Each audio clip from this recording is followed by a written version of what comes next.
Today, you will learn about Mats Gerlstrom, a man who was fined for engineering in Oregon.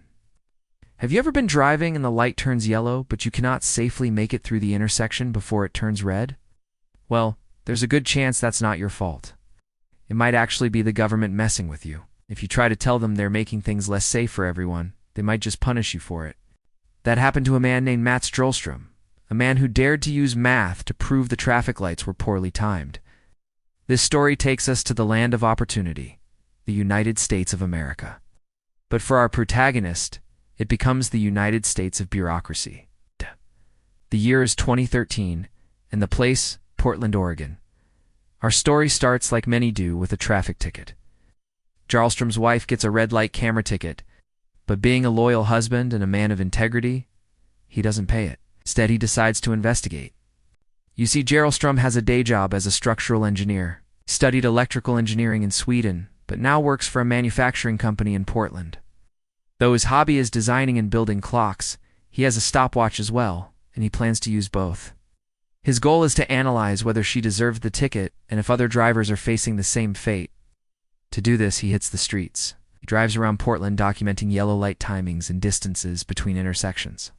Armed with his stopwatch, he measures the time it takes for cars to pass through the intersections and compares it to the yellow light duration. What he finds is alarming.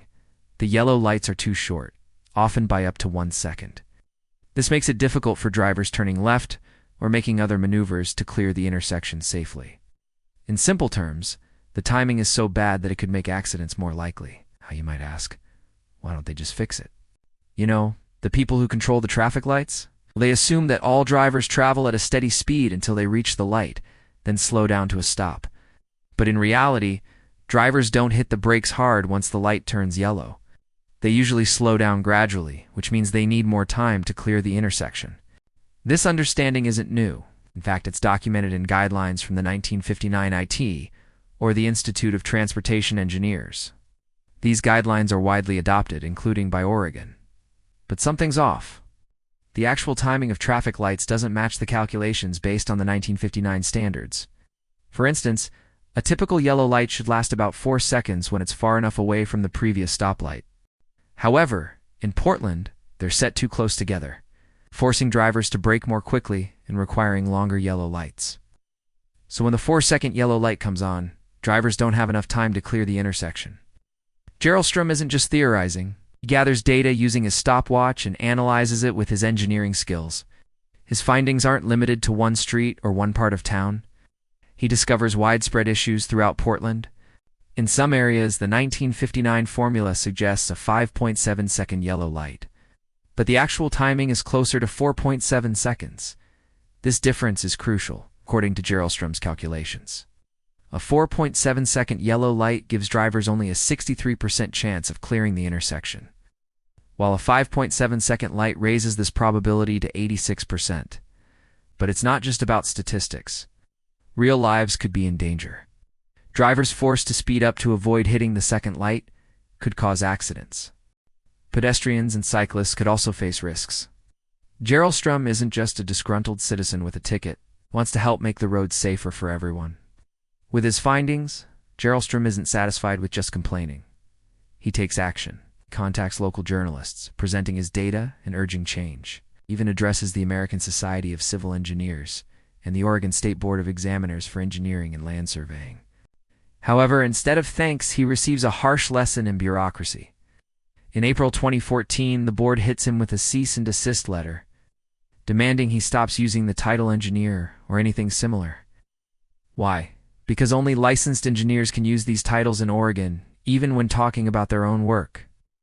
And according to the board, Gerlstrom isn't a licensed engineer, even though he is qualified in Sweden and holds a master's degree in engineering.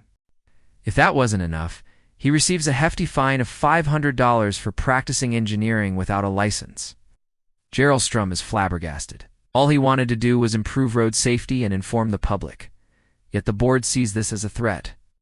The next step for Gerlstrom is a lawsuit. He teams up with the Institute for Justice, a nonprofit legal group. Together they fight against the board, arguing that Oregon's Title Act violates the First Amendment, limiting his right to free speech. In 2018, U.S. District Court Judge Michael McShane rules in Jarlstrom's favor, states that Oregon's licensing board overstepped its authority and hurt Jarlstrom's freedom of speech. Finally, justice seems to be served. But Jarlstrom isn't done yet. He continues to share his findings, helping other cities reevaluate their traffic light timing. Even Portland adjusts its yellow light timings to better account for driver behavior. Looking back, it's clear that Jarlstrom played a vital role in improving road safety. His story doesn't end there. His case helps shed light on potential flaws in similar laws across the country. After all, many states have their own versions of title laws restricting who can use certain job titles. As for Oregon, his win prompts discussions about revising the Title Act. Some argue that protecting consumers from misleading claims justifies such laws, while others see them as barriers to free speech and professional flexibility. Regardless, Jarlstrom's impact resonates. By exposing the flaws in traffic light timing, he made intersections safer for countless drivers, pedestrians, and cyclists. His story is more than just a legal battle. It's a testament to the power of one person with a stopwatch and a desire to make a difference. In the face of bureaucratic opposition, Jarlstrom stood firm. He dared to question the status quo, to use his skills to improve public safety, and to speak out even when threatened. His determination paid off, not just for himself, but for the entire community. As we wrap up this tale, let's remember the valuable lessons it offers. First, the importance of standing up for what's right. Jarlstrom didn't just accept the red light camera ticket. He investigated and found serious flaws in the traffic light timing. Secondly, let's appreciate the power of knowledge.